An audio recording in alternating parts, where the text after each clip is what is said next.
Good morning, or afternoon, everyone. My name is Benjamin, and welcome to our weekly update of the presidential. We'll go over Senate and the 2019 governorships, gubernatorial elections. So this is going to be. I believe I've said this before. We're going to have one map that is based off of my model, which is here. And the link to that will be in the description for you guys, along with a link to my Patreon, which if you want to contribute, you can. If you don't. It's up to you. And, of course, this is my personal map that I'm looking at. And there's a lot of reasons why I have two separate ones. We'll talk about the model first. So, as you can see, we've got a lot of polls, 31 approval polls, which shows an average of Trump at about 45. And, by the way, these are likely and registered voter polls only. His disapprove at 52, and undecideds I'm counting as as the difference between the two, and that's averaging at about 1.8%, a little bit over that, giving us a net of, a little too far, a net of 6.97 disapprove. So a little bit under 7%. I have adjusted the incumbency and economic factors to 2.5 for incumbency. I think that's reasonable, and I've kind of downgraded the amount the economy is helping him.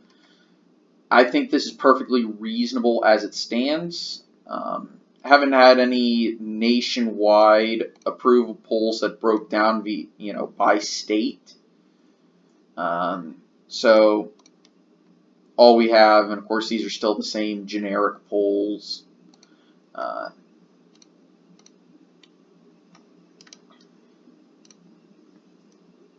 Meaning that, this is our polling average for everything.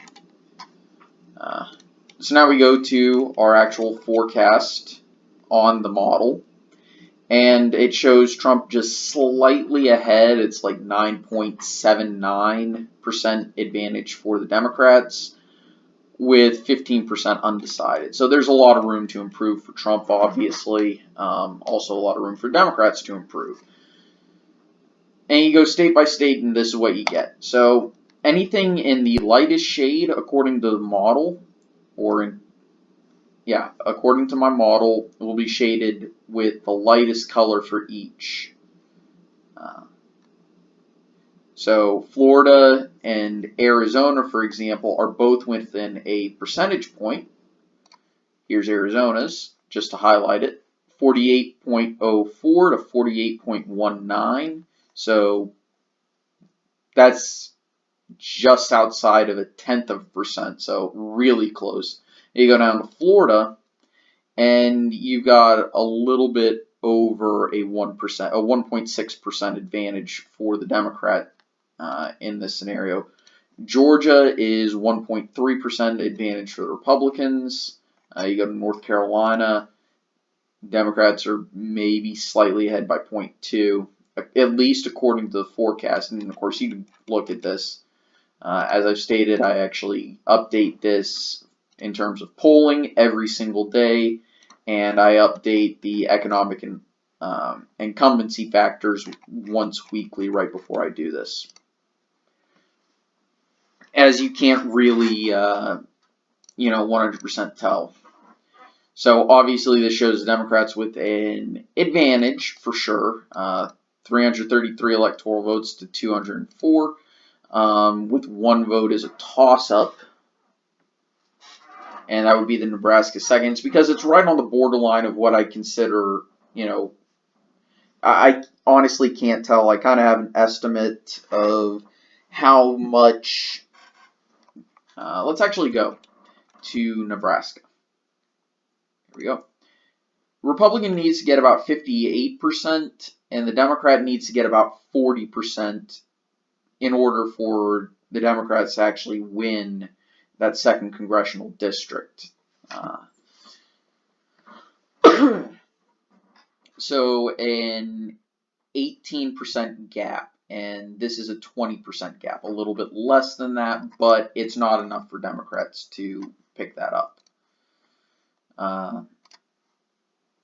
So why does this differ from what my map currently looks like? Well, this is the model, and it's based off of polling and some fundamentals.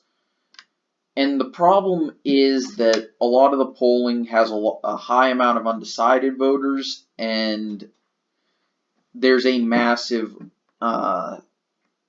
Democratic advantage in almost all the polling that I've decided to include for the sake of removing any personal bias in who I choose as the candidate to represent the Democrats and all that other stuff. So I'm just doing generic polls and using approval ratings, and Trump is, of course, underwater in a lot of those. It shouldn't be that much of a surprise.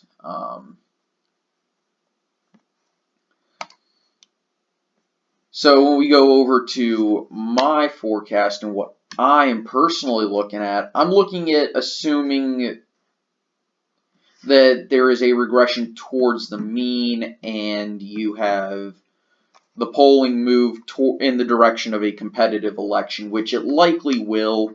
There is a chance it doesn't, but in all likelihood, it's going to regress towards the mean of a very competitive election.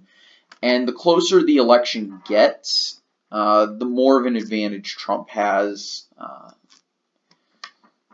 Because at the moment, because Texas just isn't going to go blue in all likelihood, and you can see what I said about Texas and specifically on Friday. There is a Republican advantage in the Electoral College. I could remove Arizona and say the Democrats have a very good year and actually win Arizona in the presidential election year. Republicans still win. They can give up Arizona. Heck, they could even not bother campaigning there, give up the state, and focus almost entirely on the Midwest. And at this rate, you're getting close to being able to say, yeah, we don't actually need Texas. Republicans don't actually need Texas, as funny as that sounds.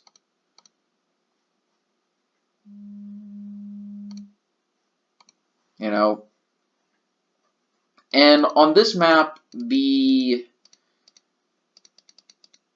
shades don't represent to what I think the margin will be. It's again, with my personal forecast, this is a confidence margin. That means any state that is in the lightest colors is something that I think is very competitive, but I see enough of an advantage that I feel confident saying that candidate is likely to win. The next darkest color is more confident than that, and then anything that's in the darkest shade, I really don't see those races becoming competitive at this time.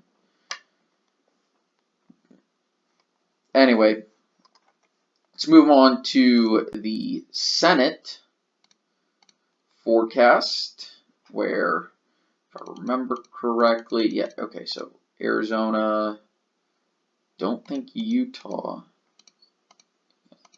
Utah is not in there. Nevada isn't. California isn't. I actually need to bring this map up again.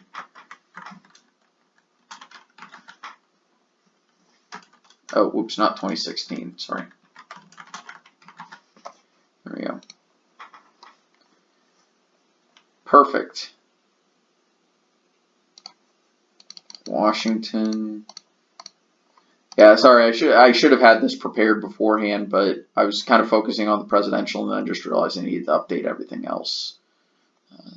North Dakota, Missouri, Wisconsin. So, obviously, I'm going to have these based on confidence again. Okay.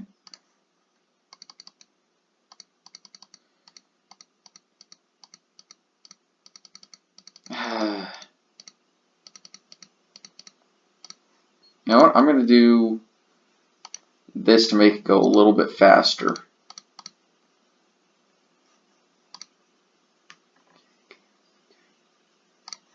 So I thought, obviously we can't have DC.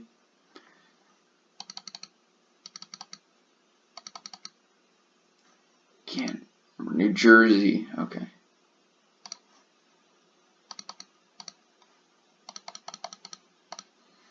So a decent number of states are up for grabs. I didn't even bother checking. Hawaii has no race, okay. That's what I thought. So, in all honesty, we can pretty much guarantee that these races are going to, for the most part, align with the presidential results. Except I think Cornyn is going to outperform Trump. I really don't see that is not happening.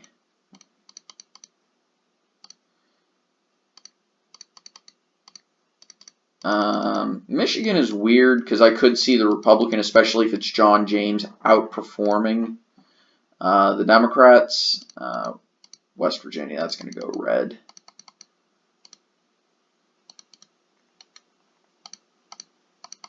And it wasn't Isaacson, it was Purdue, who's up in Georgia.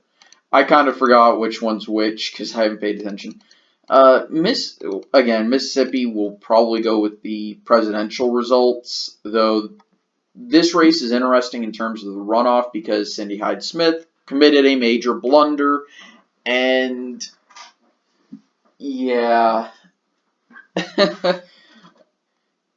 I mean, in considering the region, it was almost as bad as what Roy Moore did. So, I'm not going to say anything about the Mississippi race. You can look up the controversy yourself, but I do think it allows Mike Espy to actually be competitive. Virginia's going to go to the Democrats.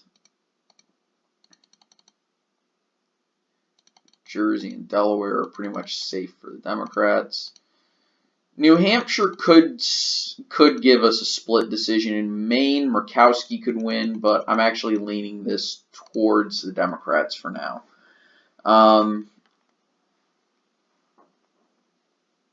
And I am putting Alabama as safe Republicans simply because I think Doug Jones is a lame duck in terms of the Senate.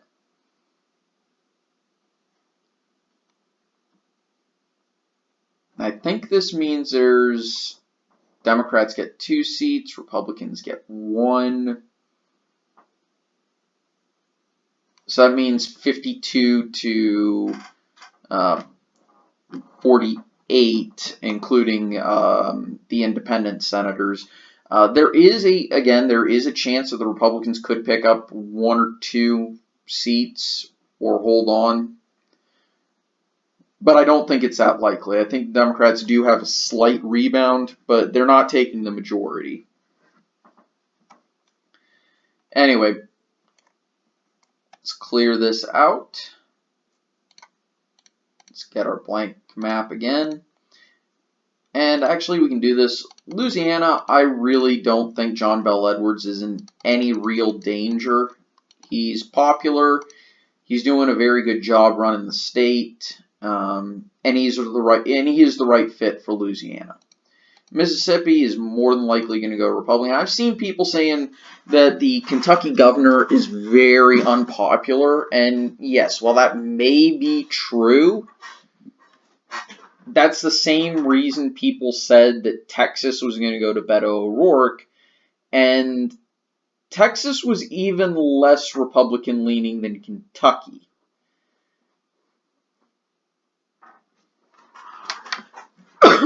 Now, governor's races, people do occasionally, and actually, it's more likely that a governor's race is going to produce a result opposite the party lean. But the question is, who do the Democrats run against the Kentucky governor? I forget his name at the moment. Just too many people to remember right now. First of all, who do they run? And second of all,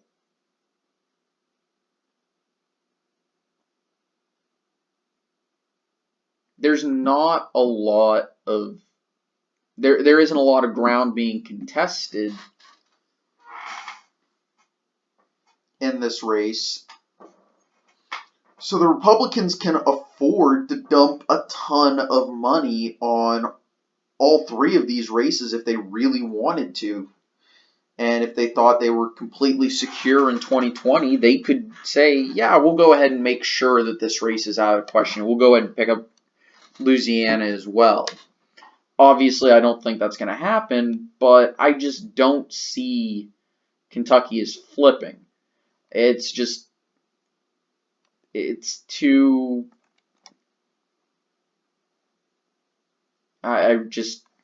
it's not the right, it's Kentucky. That's basically what I'm going to say about it. Yes, they have a super unpopular governor. The problem is, super unpopular politicians tend to get reelected in this nation, with very few exceptions. I mean, you had a literal, if it hadn't been declared a mistrial, you would have likely had a felon get reelected in New Jersey to the U.S. Senate. Okay, that should tell you something. Over a moderate of the other party who even said he would work against his own president, the president of his party. That should tell you that partisan, now of course obviously Senate races are a little bit more nationalized, governor races a little bit less, but that should still tell you something. Popularity means jack squat when it comes to elections. Anyway, thank you all for watching. Hope you enjoyed. I'll see you guys next time. Take it easy. Bye.